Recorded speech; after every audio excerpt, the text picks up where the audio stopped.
Welcome to the Mindful Movement Show. We're your hosts, Tony and Amanda Johnson. This is a podcast dedicated to helping moms and dads heal their hurts, transform their health from the inside out, and become the best people, partners, and parents they can possibly be. Our mission is to normalize struggle and profile stories of resilience, character building, and the process of healing and becoming. In Season 1, we spotlight healers from a variety of modalities who are also parents. We hope you enjoy the show.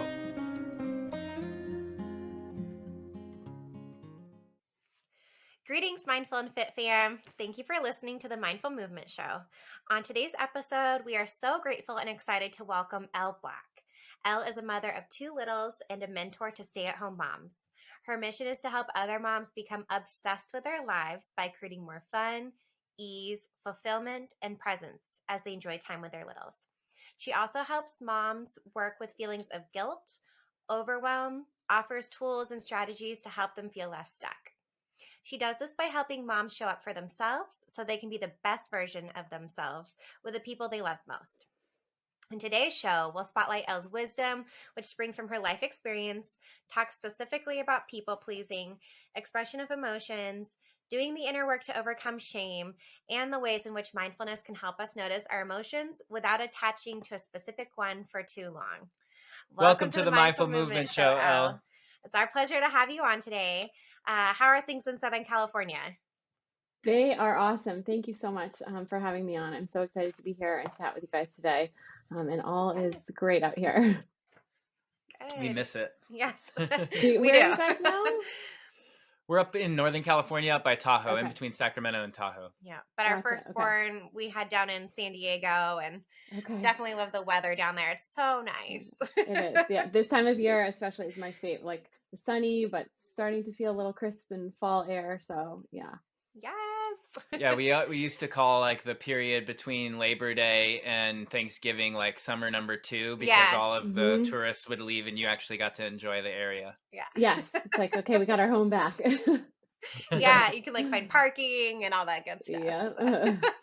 Cool. So can you please help our audience get to know you a little bit better and maybe share a bit about your family and how it's shaped? Yeah. So, as you said, we're out here in Southern California. I have 2 boys, 1 and 3. They both just had birthdays last week. So we are officially, I think that makes us both in the toddler years for these 2. I live out here with my husband and the boys and our dog. And I were both born and raised on the East Coast, but we've been out here for like 8 years. And I was in the therapy and mental health field for like 10 years. I was a therapist and did some coaching on the side, but was almost always working in trauma and abuse and severe mental illness. And then when I had my first baby, I left that, and I've been kind of building up a coaching business and working with moms now, as you said, to help them just love motherhood a little bit more, have it feel more easeful, more joyful, more fun, and less kind of overwhelming and filled with shame and guilt and all those kinds of things that tend to pop up when we're raising littles. Totally. And we totally get that too. Our oldest is about to be 3 and our youngest is about to turn 1. So we're kind of in that same, and man, like, I think what you're doing is just so valuable. And we're so excited to share this interview with our listeners because, you know, the initial years, there can be some growing pains and it can be tough. So we're just so excited to kind of, share this with our listeners for sure. So we believe that our experiences play a dramatic role in shaping how we show up in the world. Can you share with us some pivotal moments in your life that shape how you show up as a person, a partner, a parent, and a mentor to stay-at-home moms? Yeah. So, and that's, it's a big question, right? And one of the things I was kind of thinking is there some ways that sort of shaped how I showed up for a really long time, and then some kind of pivotal moments that shifted that and how I'm showing up more now. So, growing up, I had a wonderful upbringing, and I think that that's like a place that we have to do a lot of work when we do this like comparative suffering thing where we're like, oh, I had a great childhood. I didn't have any issues. Why do I have any wounds? I had loving parents. I had all the, just so many so many wonderful things, right? So I had to do a lot of work to even be able to access this stuff and be like, um, realize that there were some pivotal moments or pivotal things in childhood that really shaped, how I show up. So my parents were divorced when I was younger, I think around second grade. So that was just a time, of unpredictability and, an adolescence time too. Going into that time, both of my parents were sick at the same time. They were both had cancer kind of overlapping with Oh each my other. gosh. They're both alive and well now, but in Okay. those young formative years, it's one of the things I learned that was very pivotal for me was like, oh, a path to validation and to keeping people around me happy is to like the less needs I have, the better, right? Or, kind of quiet yourself down. Don't, be confronting. Don't, need things from other people because it's like easier if you just don't. It's easier for other people to kind of keep the peace that way. So that was how I showed up for a really long time. And other things in childhood when you're like teased or bullied, that was also a big piece of my kind of how I showed up for a long time was like, um, another path to validation is like being appreciated or valued for how you look, for example, because I was teased a lot as a little kid for being just sort of awkward. And I had these like huge buck teeth. I wore headgear to school. I mean, all the things that you could imagine, and I think even when I came out of that phase, it was like I tried really hard to get this love and appreciation from people in the wrong ways because we all figure out our coping ways. So um, and a couple more kind of newer, more current things that are like how I'm showing up now is getting in a healthy relationship. Towards the end of college, I met someone who just happens to be my husband now. So we've been together for like 15 years, but that was my first like really healthy relationship where I started realizing like, oh, I can actually show up like as myself. I don't have to like be this people pleasing, like never have needs, do everything perfectly. I can show my imperfections. I can, um, show this whole parts of myself, and he's not like running for the hills. He's still here. He still loves me. So getting in a healthy relationship, and then motherhood. I motherhood was really. I loved it. I loved becoming a mom, loved my kids. And it was actually easier for me in the beginning, like in the early months. And then there just came this period where I was like in a rut, COVID, being at home, just like feeling so overwhelmed, so, either like overwhelmed and stressed and frantic, or like just bored and lonely and like Yeah, nothing going on kind of feeling. So I just woke up one day and was like, I can't do this. Like something's got to change. And that's really what kind of sparked me to pave a new way for myself and to help other moms do the same because it was just like a kind of one of those light bulb moments of like, no, there's got to be a better way.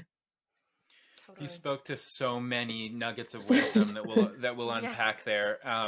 The first is that there are coping mechanisms that serve us for a time, and then we get to a period of becoming where they no longer serve us, and we Mhm. are blessed with the opportunity to dig deep and reach out and find new ways of coping. The first one that I want to kind of speak to is the people pleasing nature. At what point did Mhm. you discover that you were a people pleaser? And what types of inner work did you do to change those tendencies and find new, perhaps more empowering coping strategies? Yeah, I mean, I think it started really early on, obviously, but I didn't really realize it until probably after college. And when I got in a healthy relationship, when, I spent much of my college years just kind of partying, keeping myself pleasantly like numb and not dealing with anything. You know, another unhealthy coping mechanism, right? But it works at the time. And so it was probably like my young 20s ish. I started realizing like, wow, I'm not showing up the way I want to show up. And I'm 36 now. So like 15, 12 or 15 years ago. And I remember one of the things that stuck out to me was I heard someone talk about, or I read someone saying, people pleasing is a form of manipulation. And I was like, whoa, like that Mm, just really hit me weird because I always thought of it like I'm doing this for other people. Like I'm helping other people by being a people pleaser. Like I'm doing this for them to be helpful. But the reality is like you're not. It's a disservice to other people. You're showing up in a dishonest way because it's like it's not even you. You're just showing up as like who you want them to think you are. So we can be really good as people pleasers at like morphing to fit whatever anybody needs us to be. Um so some of the work was just realizing like this isn't helping anybody, and it's certainly not helping me. Um, the other thing is, when you're, I think we'll probably talk about high sensitivity and empaths and stuff a little later, but like when you can pick up on the needs of other people, which a lot of us, from our childhood, figure out how to do that, like um, we start to lose sight of ourselves. So just realizing and like teaching myself, reminding myself over and over, like I'm not responsible for other people's experience. Hmm. Yeah. Other people are allowed to be grumpy. They're allowed to feel what they want to feel. They're allowed to experience me in a negative way. And like, that doesn't mean anything about me. So like, that was sort of a big piece, was just like, I'm not responsible for everyone. Like, I don't have to manage the whole thing. And the steps I took were really just like speaking up in the littlest of ways. Like, you know, uh, people pleasers will be like, I don't care, whatever you want, doesn't matter, for to everything, right? And so you start to lose sight of Yeah. even, I didn't know who I was. I didn't know what my likes or dislikes were, like, so just starting to speak up in like the littlest of ways and like setting little boundaries or, instead of stuffing down when I'm frustrated, just bringing it up. And then, over time you realize like it's not always a whole big thing. We think like if I say no to this person or if I don't agree to everything they say to do or whatnot, they're going to be mad. They're not going to want to be my friend. They're going to break up with me. And then the more you start to do it, it's like, oh, I'm allowed to say no, or I'm allowed to do things differently. And like, that's okay. People respect that. And it gives other people permission to do the same, which is also like a really beautiful exchange in a relationship. And before we move on, can you tell me a time in which you set a boundary and you might have been scared to do so, but that it really worked out in everyone's favor? Yeah. Um, One thing that kind of comes to mind is something even more recently where um my mornings, if I'm up before the kids, like I like that time for me. That is like I'm gonna, maybe I'll read or write or whatever it is, work out. Like I want that time for me. um my husband often, like in the mornings, he's kind of doing his like to-do list kind of morning meeting. He wants to talk about like what we got going on, what we need to check off the list. And so he would be talking to me about that, and I would just be like sitting there just like grumpy because I wanted to like have my me time in the morning. Like I wasn't sharing this with him. I was just like sitting there sort of grumpily talking about it. And so, at one point he had to kind of encourage me to do this. But he was like, "You seem like so standoffish right now," or like, "Are you annoyed that we're talking about this?" And I realized like I hadn't ever even set this boundary. I'd never shared it with him that like I want my mornings for me this time. So that was the kind of thing that like I thought it would be such a big thing. I didn't want to offend him and all this stuff. And it's like, he's like, okay, like, let's not, let's talk about this stuff later, and it was such like, we build it up to be this big thing that's going to, rock the boat. And then it doesn't at all. So now, it's just like communication is like so golden. I think you're speaking to something super important, which is like, especially for moms, but I think for everyone, this idea that society wants you to be this like, I think you describe it in one of your actually in one of your TikToks or on your Instagram about the idea of the duck, right? Where you're like everything's Yeah. fine on the surface and underneath you're like kicking your legs and Yeah. everything's not fine.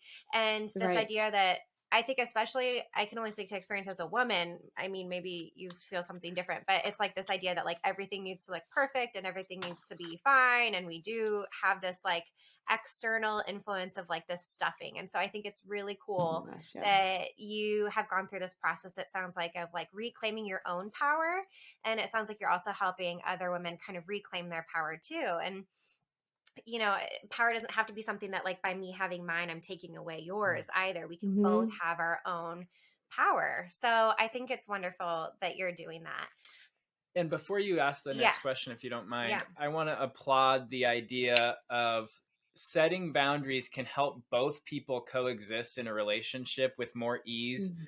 and satisfaction. So, applause to your husband for Yeah. recognizing that you were perhaps not showing up in the ways that he's accustomed to or in the best possible ways to maintain a relationship.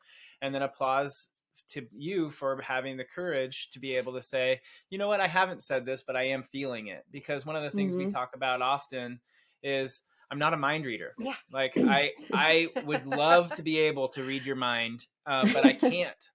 And Yeah. if it is the case that you're feeling some type of way, I would love to know it. Yeah. So that way I'm not treading Mhm. on walking on eggshells and stuff like that. So it's another example of which stuffing or people pleasing actually creates more tension and animosity. Absolutely. Because if you're not communicating that stuff, like your boundaries will get crossed or you're going to get upset Yeah. by little things, but then it's like you're still not sharing it, you're still not talking about it, so then it keeps happening. Then you're more resentful and you're like, "Oh, why aren't they just doing what I want?" It's like Yeah. It's like the we can't like spiral. it just keeps going getting worse. So, yeah, thank you. Yeah. Totally. So one of the central goals for our coaching program is to normalize struggle and to provide a safe space for parents to kind of process and work through shame. And Mhm. I'm curious, what would you say to a parent? Because I know you do similar work, who is in the trenches of maybe self-loathing or self-sabotage. And what is the first thing that you would do to help encourage a parent to kind of heal or start that journey? Hmm. No, I think the first thing is just realizing that you're not alone. Because when you're in that, it's like you feel like I've got to be the only one thinking these things and feeling these things. Like nobody else could be going through this because we have this shame around it. We have we've kept it all in for so long that now it's like built up to be this big awful thing that, and it's just very isolating. It feels so alone. So I think the first thing is just knowing that you're not alone. I promise you, whatever it is that you're going through, you're not the only one thinking those things or going through it. And and that's what shame likes, is to be this big scary monster inside that, like, don't talk about it, you're going to get rejected, people aren't going to understand. But the second that you could tell even one person, or come out and start talking about it, it's like it instantly lightens the feelings you're feeling, because it's like, okay, I'm not alone. Because you see that that person doesn't, go running, doesn't disown you, or, doesn't want to be your friend. It's like, it's an instant way to just kind of lighten the feelings that you're feeling, so just knowing that you're not alone, and knowing that just because you're believing something doesn't necessarily mean that it's true. I think when we're in that, like, in the depths of like self-loathing, self-hate, it's like we tell ourselves things that we just begin to believe because we've told it to ourselves Hmm. for so long, and it doesn't necessarily mean that it's true. Most of the time it's not. So just starting to kind of challenge that. I love Totally. that. Oh, And go I ahead. think that you speak to two really important things. Number one, there is power in recognizing vulnerability, that shame is the unifying force of all of us, that we all experience pain and suffering, and that there is power in a vulnerable expression to create community. And Mhm. the second thing that I really enjoy about your response is when we do recognize the power of vulnerability, we have the ability to question our thoughts with kindness, in the sense Mhm. that we learn to recognize the patterns of our stories and whether or not they are worthy of attachment and Mm. worthy of validation, or whether we should just let them pass. Can you tell Mhm. me about a specific set of stories that have gone through your head, and what you have kind of done to overcome or to let those stories pass? Yeah. I mean, I think the most kind of recent ones for me that really sparked this last most recent journey that I'm on is about motherhood. There's so many messages and beliefs about motherhood, whether it was, explicitly told to you or just what and I say motherhood, I mean parenthood. I'm just used to saying mom, so really this Yeah. applies to, Yeah. anyone. But, we're told these stories about what it's supposed to look like or how you're supposed to feel. and there's two that like I definitely was operating under for a while. And they're sort of like very different but related, which is that, one is motherhood is all bliss. Everything is amazing. Love every second of it. Don't miss a moment. Don't let these moments slip away. All these things that make us feel like we should be happy and it should feel easy every single moment, and like there's something wrong with us if we're not. Um if we want time away from our kids, if we want a break, if you're someone who wants to work out of the house and you don't want to work with your kids, you feel bad. You stay home, you feel bad. And the other one is that motherhood um is all hard and it's always a struggle, and the second you become a mom, like, just you're automatically last. You come last now. Your needs are no longer important. It's just you're always going to be exhausted and tired and stressed. And neither of those are helpful beliefs at Mm. all. And neither of them are true, but Yeah. I spend a lot of time like going between those two, feeling like guilty and ashamed if I like wanted space from my kids, if I wanted breaks, feeling like that made me a bad mom, or like what kind of mom wants to be away from her kids. Yeah. Or just the days that felt easy and that felt really joyful. And then when motherhood was just like amazing, feeling like, well, I must not be doing enough then, because it's supposed to be so hard, Mm, because I'm supposed to be so right. exhausted, right? Like I should do more because I'm not doing enough. So those are two stories that like I really had to kind of dissect and be like, really neither of these work for me. And there's like a middle ground. Totally. It's kind of interesting. So I was just listening to a psychologist recently, and they were talking about how with becoming a parent, you have this idea of like a birth plan, right? Like everyone talks about the birth plan, what it's going to be like. Some people are like pro birth plan, some people are like, no, I'm just going to let it happen naturally. But very rarely do people discuss like a parenting plan or like a postpartum Yes. plan, what it's going Yeah. to look like after the baby's there. Um, and I think an important part of that is a discussion of boundaries. So, like what you're talking Hmm. about, protecting your energy or enforcing a boundary for like you time, self care. And so I'm curious, like, how do you advise parents? How do you advise moms and dads to kind of create those boundaries? If they already have Hmm. kids, it's going to be less of a parenting plan, but if they're in the thick of it, Right. or maybe not, maybe they are going to come up with a parenting plan. How do you advise people to Hmm. create those boundaries? And especially if they haven't had that, example in their own lives from their own parents. Yeah. And I love that idea of the birth plan, because we spend all this time like Yeah. prepping, our baby showers and our nurseries and like our birth plans Yes. and packing our hospital bag. But then it's like you come home and it's like, holy crap, now what? Yeah. So I Yeah. really do encourage anyone, if you don't have kids yet, or if you're, expecting soon, to like talk about those things. Talk about like to each other, to your spouse, if they're, your Yeah. partner, your family, your friends, like how you want to be, supported. But with boundaries, I mean, the first thing that I talk with people about is the fact that like a lot of us look at boundaries as a way to keep people out. Like they're harsh, they're cold, they're mean. It's like how to keep people out. And switching how you think of it to be like it's a way to let people in. It's a way to show people how you want to be loved, how you want to be treated, how you want to be supported. So it's not like this iron fence around you, because I think a lot of the times we think of it like that. It's like pathways that we get to connect with each other, and they're fluid. So just thinking of it as like something that can move around, and it, that's not like a harsh, mean thing to do, and just really starting small, the littlest things that you can do. Just start setting little boundaries, start speaking up for yourself, start really like listening to yourself. I think a lot of us just operate on autopilot and we just kind of like go through our days. We don't slow down Yeah. enough to like listen and be like, how do I actually feel about this? So like Mm. Yeah. really just kind of checking in with your body, slowing down, just enough to be like, does this feel good? Does this feel does this align with how I want to be? Because a lot of times we just like say yes to whatever, and we resent it, and then our boundaries that get crossed, um, and like we talked about before, sort of the tough love of like, you can't expect people to know your boundaries and meet them if you're not sharing them, if you're not communicating them. So um, yeah, I think that's a good place to start. I think we might have lost you there. No, I'm just Oh, gonna I hit lose okay. you end. Okay, there. perfect. It got like a It was little. so that's one thing I to don't know see you, but is we're here. recording continues smoothly. Live video will return when their internet improves. Okay, Okay. so it's still going. The Okay.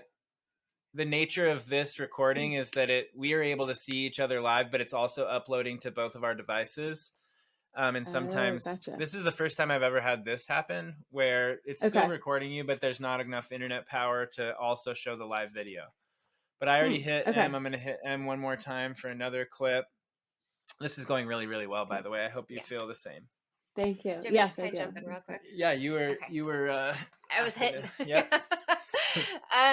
Okay. So do you want to Nope, it's all space good. bar it? He'll Okay. know. So as you were talking about this idea of instilling boundaries, I was thinking about how as a parent it's unique because you're not just doing these things for yourself, but you're also setting an example for your children, right? Hmm. How you're no longer just doing things, like there's eyes on you that are watching and learning. And I think it's so wonderful how you describe the idea of boundaries, because these are things that our children are going to soak up too, and they can Hmm. only benefit from an example of what good boundaries look like. And even as you're talking about the Yeah. idea of like listening to your feelings, how am I feeling, something that we practice so much with our little toddler is talking about your feelings. How are you feeling? Hmm. And how much would parents benefit from also stopping and considering their own feelings? Right. So I just think it's this Yeah. really cool kind of circular relationship, even that you're describing, where by considering your feelings, checking in with yourself, and by setting those boundaries, you're also teaching your children how to have those like really good habits and behaviors. So just another Yeah. takeaway for our listeners. I think And that's I really wonderful. and I think it's also important for parents to acknowledge that their autopilot tendencies, where they are constantly going and resist or are unaware of their feelings, come from somewhere, Sure. right? Hmm. And you and I, Elle, have spoken about how one of the tendencies you learned in childhood is to not show emotions, or maybe like for Hmm. me, it was I didn't have a safe place to express my emotions, so they always came out Yeah. sideways.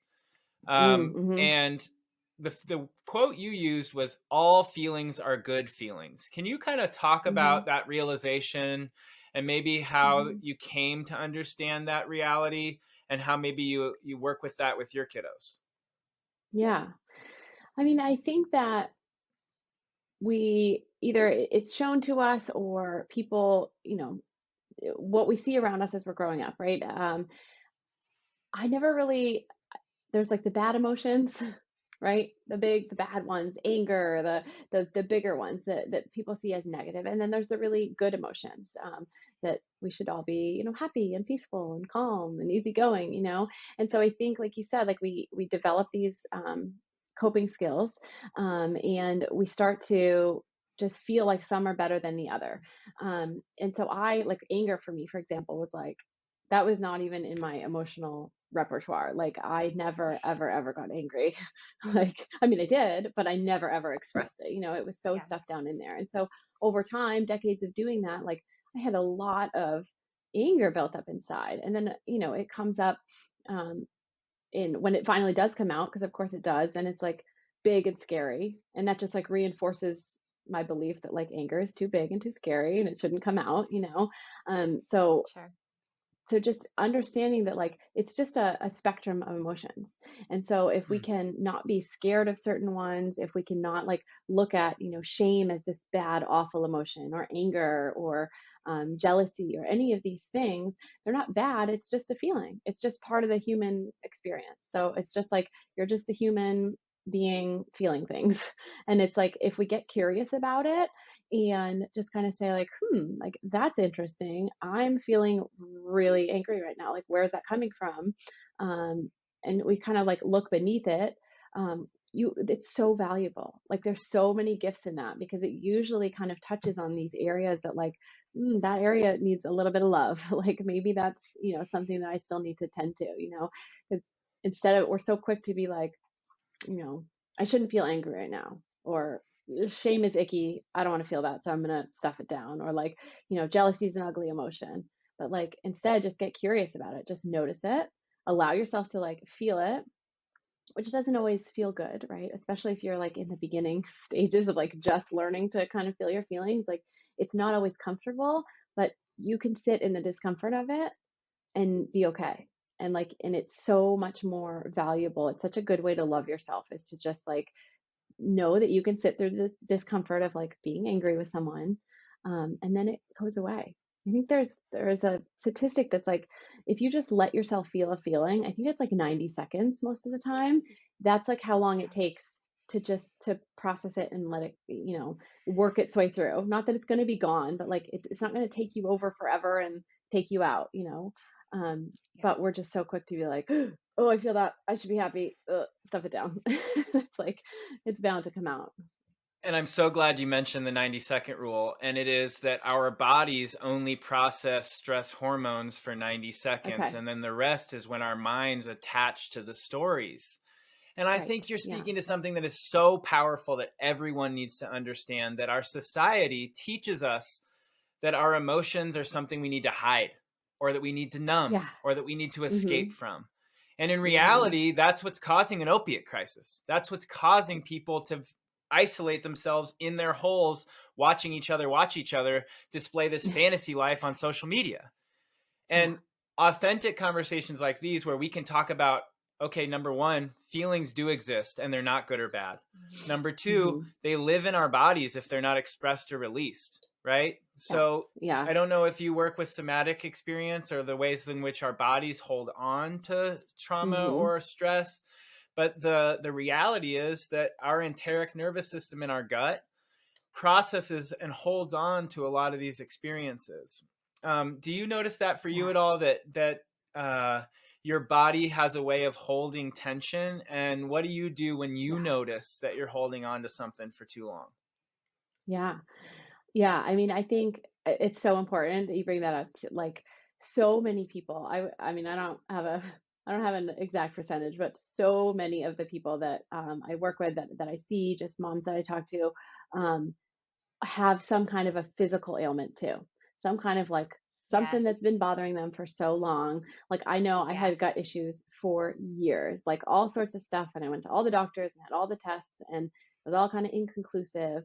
Um, and then I started this like emotional healing journey. And all of a sudden, I don't have any more gut issues, and it's like, that's not a Yes. coincidence. And like I have nerve pain that pops up when I feel that. I'm like, what am I keeping inside? What's not coming out that needs to come out because I'm feeling it right here? And I really think, a lot of that has to do with, nervous system health and things like that. But that our bodies absolutely like it's whatever our experiences are, like our bodies remember, even if we think it was this non-issue. It's like when you really get down to it and like listen to yourself, so often it's like we could heal our physical ailments, our sicknesses, by tackling the emotional stuff. So kind of moving on and talking about like where all of Mhm. that can stem from. Like you're a mom, you're a business Mhm. owner, you have, I'm sure, a lot of different plates that you Yeah. are holding. Mhm. And I'm just curious, like, to share with our listeners, or people who may want to engage in coaching with you, how do you juggle all of your plates? Or you can use a Mhm. different word if you want, but how do you handle wearing all of those different hats? And how would you encourage other people to still show up authentically, but still, balance all that is Hmm. motherhood and Yeah. parenthood? Yeah. I mean, I would say that is still something that like I'm figuring out as well. Like as Oh, my yeah. kids' needs change, every phase that they go in, I'm like, oh, I thought we had this down, and turns out we Yes. don't. So, and I think that's part of it. It's just like as uncomfortable as it may be, just kind of surrendering to the fact that like it might be a little bit messy, and taking messy action in the right direction of where you want to go is better than not. And I spend a lot of time waiting for the perfect time, and like I'll just wait till things calm down. I'll just wait till I can have, it can look like how I want it to look. And I would just say that messy action in the right direction is better than inaction. And Mm. it doesn't always look like how I want it to look like. Like we talked about in the beginning, unexpected things pop up. We have to pivot a lot. So I think just being grace, giving ourselves grace and like knowing that it can't be perfect and that's okay. So just also giving ourselves the space for our passions and our hobbies, whether it's a business or just something that you want to do outside of parenting, giving those things space to breathe and to grow and develop, because it's like it's not like we just become parents and all of a sudden everything else, we have no other passions and hobbies and Right. you know desires, right? But like parenthood can be all consuming sometimes, and we get like in our little parenting bubble, and then all of a sudden you realize like, wow, I haven't done that thing that I love to do in 6 months, or like I haven't seen my friends in months, so just really like giving ourselves the space to do that. And you have to consciously create it, because at least in my family, like it doesn't, those opportunities don't always present themselves. Toddlers aren't like, I'm going to give you a couple hours to work on your business. Let Right. me go sit down. So Right. like really being intentional about like, okay, I'm going to take this pocket of time and like do something that fills me up. You obviously spoke to the importance of showing yourself grace and compassion as you implement your goals and dreams imperfectly. And that struck something really powerful to me, which is every night when I put our oldest to bed, her name is Emery, I say, dream big. And Mm, I always think about as I walk away or as I fall asleep next to her sometimes, am I giving myself permission to dream big? Mm. mm, Am I taking the actions that are necessary to implement my dreams? And I think that as parents and as people, we can get so bogged down in the prison and shackles of overthinking that we don't even take the space or create the opportunity or execute on the opportunities available for us to implement our dreams. And so I'm really glad that you yeah. spoke to the idea that sometimes you have to create the space consciously, because Hmm. otherwise it's not going to happen. And just to kind of Yeah. tack on to that, something that I really try to work on with coaching mamas and parents is the idea of empowerment. And like Hmm. you were saying, there's this idea sometimes that like we will wait until things are perfect to do Mm. it, or that like it should look a certain way. And in my experience, it's like the power comes from, or feeling empowered actually comes from what you're describing, which is that idea that you don't have control over everything, right? That Hmm. that you find space and you find empowerment where you recognize that things are going to fluctuate, and that Hmm. takes, so in my experience, that takes so much work, And I love being that you able to use the Yeah. hold. word surrender on Yeah, that too, surrender. right? Yes. So very cool. In looking at I love that. your site, I was like, okay, this woman and I were meant to be on the same podcast together, because a lot of the books that you have on your Oh read yeah. and reread list are ones that we Yeah. go to all the time. Um, Byron Katie, The Highly Hmm. Sensitive Person. I want you to Yeah. speak to first the Highly Sensitive Person book. Um, Hmm. I think we are both very sensitive to energies and to Hmm. words and to people's approaches and people's feelings. Um, and, you know, you purport to be a highly sensitive person too. Can you tell our listeners Hmm. what that means to you, and how it shows up in your life and your coaching practice? Yeah. Yeah, so everything that you said in terms of just really picking up on other people's energies, on some of those subtleties that other people might not see at all. So that sort of empath tendency of just really kind of being able to feel the energy in a room, kind of know what people are feeling or thinking. Sometimes that's a huge part of it.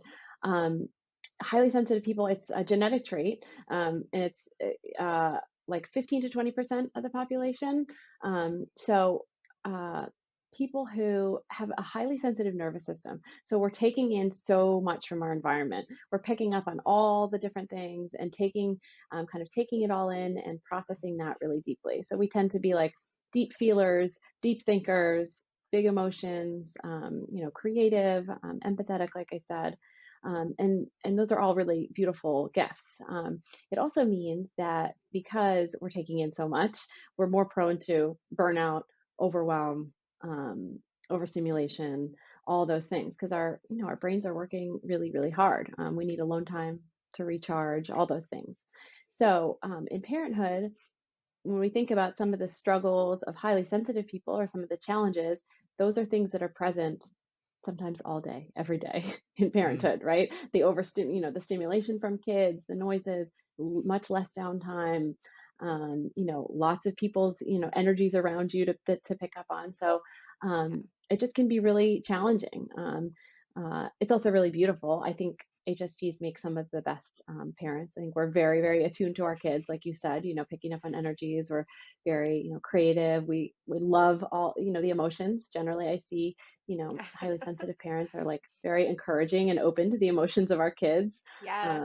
Because a lot of us didn't have that opportunity. We weren't. Yes. It didn't feel safe for us to have those. So, you know, um, beautiful, beautiful gifts, and also, some challenges that um, you have to make sure that you're working with. I know for me, I was like in a great place, and then we had our kids, and I was like, whoa, okay, I got to reassess, what's going on here. And then we went from one to two. I'm like, oh, okay, we got to reassess again. Like all of a Not sudden, quite the I'm completely same. overstimulated. Yeah. And I love that you spoke to that, because that was my experience. Before Emery's birth, I swear, I read every book that I could find on I can attest fatherhood. to that. I listened to billions of podcasts on parenting because I always wanted to be the best possible parent I could be. And some of that was creating these really unreasonable standards, right? But some of it Yeah. was Mm-hmm. leading with my heart to create a safe space for this little person to blossom into the person that they can become. And then, and at the same time, we had a very successful business where I was coaching people to transform their life and their health from the inside out. And I was living a mostly authentic life in my power. And then there Mm-hmm. was a 31-hour labor that resulted in an emergency C-section in which both of them almost died. The first thing I heard walking them from the postpartum to the maternity ward was, the world's about to change as you know it. You need to go to the grocery store before the state of nature hits. Buy toilet paper. We have 13 days or less Yes. before schools will shut down. We may even be locked in our homes. And then all of a sudden I have this little person in my arms who's screaming 8 to 10 hours a day. And I would look over to Amanda, who has intense postpartum depression and anxiety. And I would say, I'm look, losing you. I can't do the screams. I can't. I can do any of the tasks you want me to do, but I just I can't. And I can't would hear find you. my fists balling up and my teeth gnashing, and all of the overstimulation was manifesting in my body, and I couldn't really explain it despite having read that book and despite having understood. And it's sometimes you don't even know what's happening until you experience it, right? And there's a difference between the theory and the practice.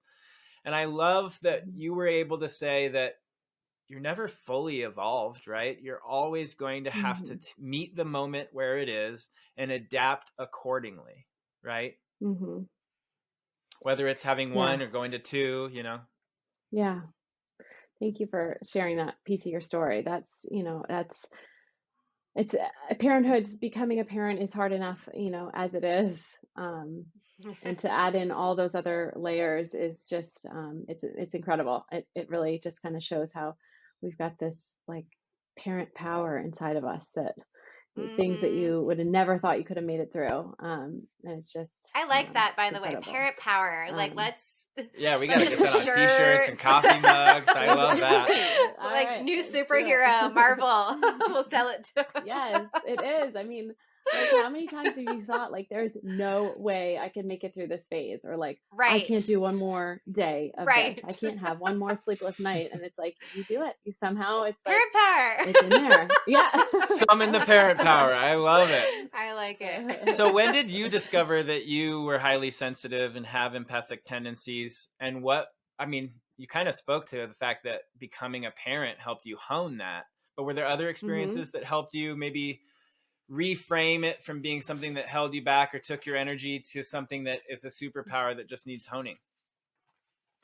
Yeah, I mean, I think I always knew maybe something was a little bit different. I was always up in my head. I needed that alone time. Very, deep thinker, deep feeler, all those things. But yeah, I think a lot of this sort of started around that same time, like my early 20s. I started realizing, I think I read about it or heard about it, and I was like, whoa, this is me to a T, like so validating. I felt so seen when I read about it. And then just, I think the first thing was just first acknowledging it and embracing it because it is easy in the beginning to be like, ugh, I don't want to be this. Like, I got to just toughen up. I got to just not care as much, not feel as much.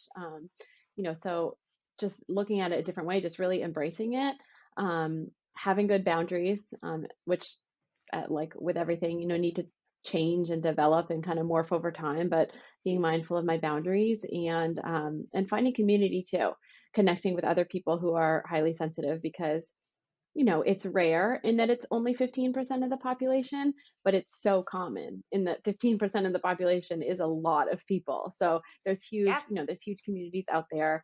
And it's so validating. It's so, just that community of like people who understand you, who get it, especially if they're parents too, because a lot of, with parenthood, like I had said, like a lot of the challenges that I had thought I was over are like now staring me down all day, every day.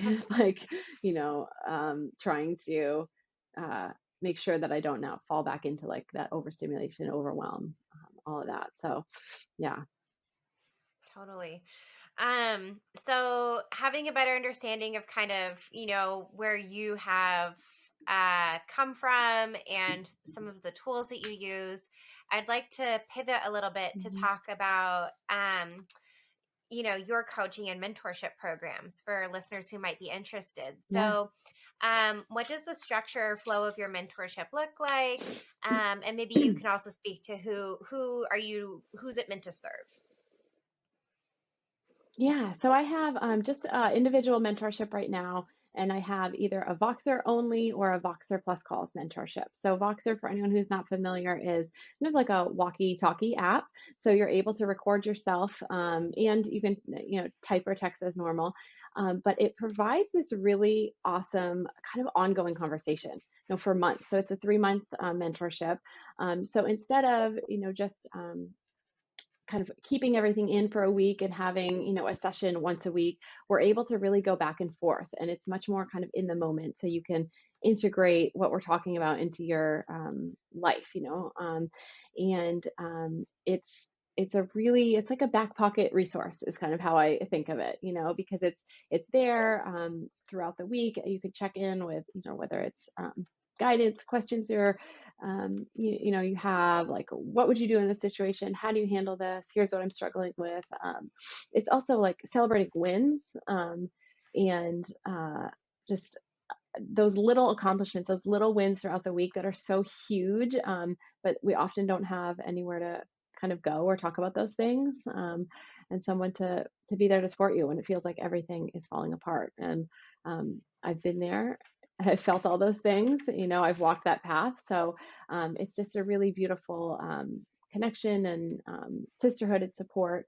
It's for moms who are looking for motherhood to feel um, more fulfilling, more full of ease, more fun, less overwhelming, less stressful, looking to create more space for themselves in their own lives, take care of themselves, just kind of overall doing motherhood on their terms. So figuring out what that looks like and how to kind of tune out the rest of the noise and tune out all of the other opinions and advices and figure out like what feels good to you, what works for you and your family.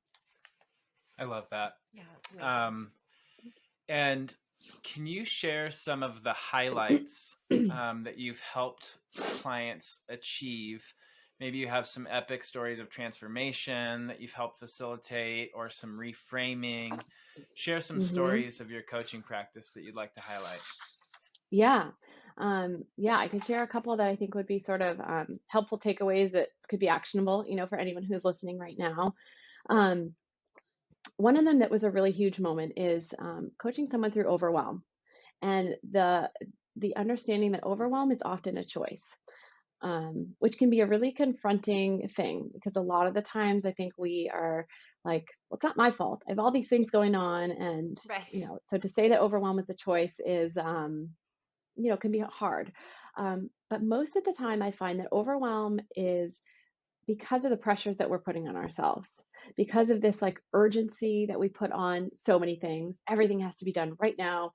Everything's a priority because of the like perfectionism when we're like, I have to do it perfectly, A plus work only, because of the shame of asking for help, or even receiving help. So when we remove all that, we remove all those pressures, the urgency, the perfectionism, the shame, it's like you can have a lot going on, but the energy that you're bringing to it is, I've got this because I can get help with this piece. I can kind of do the bare minimum on this piece. This thing can be totally put to the back burner for now. Like I can focus on one priority, so it's looking at it. It's really breaking it down and simplifying it, and taking all the unnecessary pressures off. Because as parents, like most of us have a lot going on all of the time, right? Like Yeah. we have, it's not just, it's not just the kids, it's all of the other parts of life. So there may never be a time when there's not a lot of plates spinning at once. So it's really just removing those things and knowing that it's a choice. And you can get help, you can get support, you can, take things off your plate. It doesn't all need to be done right now. And that was really like a pivotal moment, just to for how to operate when that comes up, because it doesn't feel like overwhelm. It just feels like, okay, I have a lot going on, but I'm good.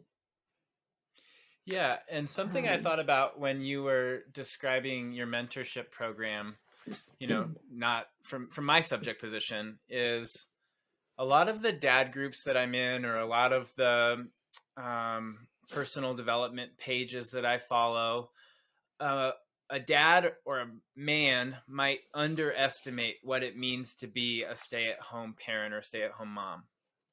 And I mhm. know that there aren't just moms listening, so I want, and from my personal experience, being a parent in the trenches is the hardest thing I've ever done.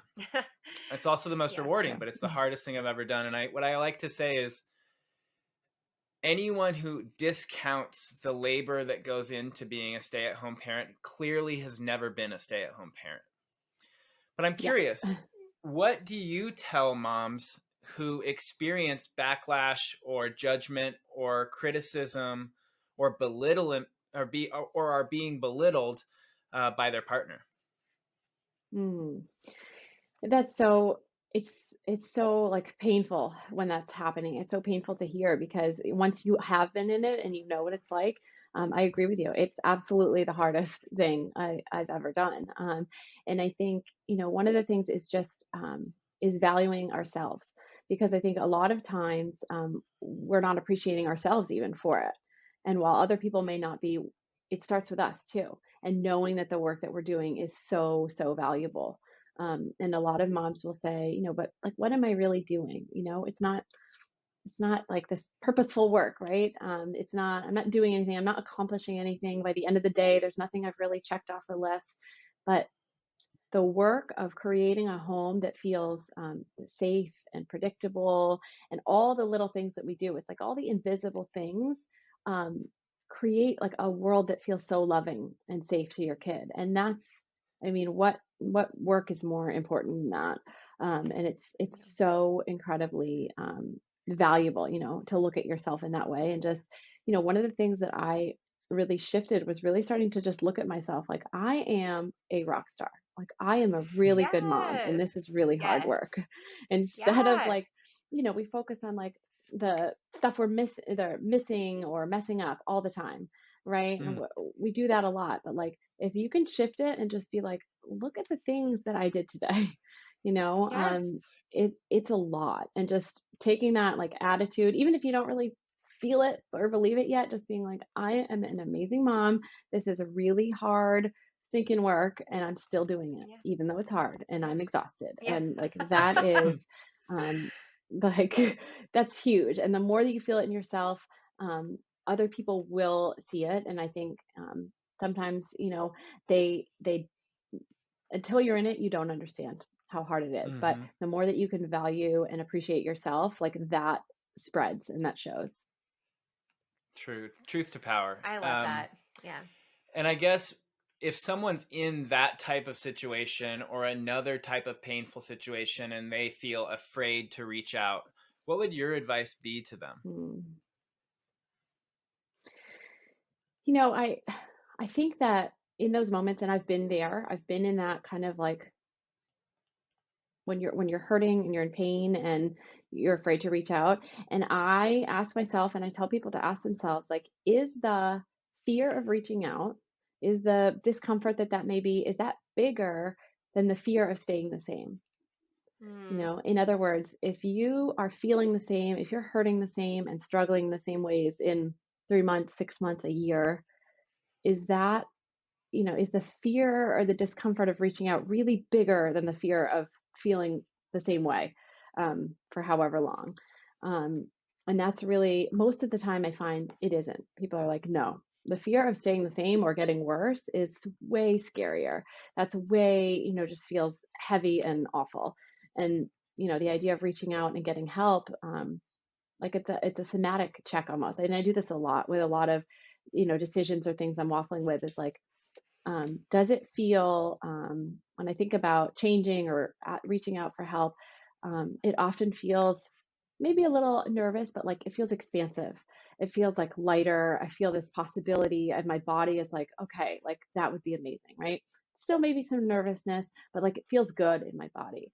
Whereas if I'm like, okay, if I stay the same, if I don't change, it feels heavy and tight, and constricting and like just awful in my body. So a lot of the times that's like a good check too, is just like, how does it feel when you picture yourself staying the same or potentially, worsening over time? I love that. And it's amazing how, kind of circling back to this idea of people pleasing or staying quiet, it's like, I think that oftentimes I've experienced this too. You're the person then that it's hard to ask for help, right? Because you don't Hmm. want to rock any boats. And Yeah. something that I always encourage clients to do is the more you practice that, like you were saying, it can become less scary. You can Yeah. see that it's not a big ask. It kind of starts to normalize it for that person, that, oh, I wasn't asking so and so to move the world or whatever. So just Right. starting to practice that too. Yeah. And so for our listeners who want to get in touch with you, would like to start a coaching program or learn more about what you do, where can they Yeah. find you? So my website is at elle-black.com, and that has some more information about me and the mentorship programs. And then I mostly hang out on Instagram, and that's at I'm Elle Black. And I'm there a lot. I love to connect with anyone. Just send me a DM, and I would love to chat with anyone. I mostly hang out there and on my website. And I got to give you Awesome. snaps. Your website is gorgeous. Yes. It is super Thank you. Oh, informative. I thank you. feel I like when I appreciate read that. it, I connect to who you are. And I'm Thank so you. grateful that we That's got to share awesome. this conversation Yes. because it got to highlight not only your background and experience, but your heart for serving moms in a special Yes. way. And I think we might need to trademark the parent power slogan. Yeah. Yeah. That's definitely I going to be like the that. name of the episode. Channel your your Yeah. parent power. Yeah. Well, thank Thank you, you so Elle. We much. really appreciate your time. And for those who are listening, please go check out. She has so many valuable things on her website and on her social media. And so go give her another look. All right. Thank you, Thank you guys so Elle. much. I love the Have a work All right. that you're beautiful Take doing. day. I care. so appreciate it. You too. Bye. Thank you. Wow, what an episode. Thank you for listening. We hope you took some meaningful tools and skills that empower you to become your highest self in every way. We also hope you'll help us spread our messages of solidarity, social support, and consciousness raising by subscribing to our YouTube channel at Mindful and Fit and offering us an honest 5-star review wherever you listen to podcasts. Doing so helps more people hear these important messages of love, healing, and becoming. And as always, much love from the Johnson family. We hope you make today amazing, Just like you.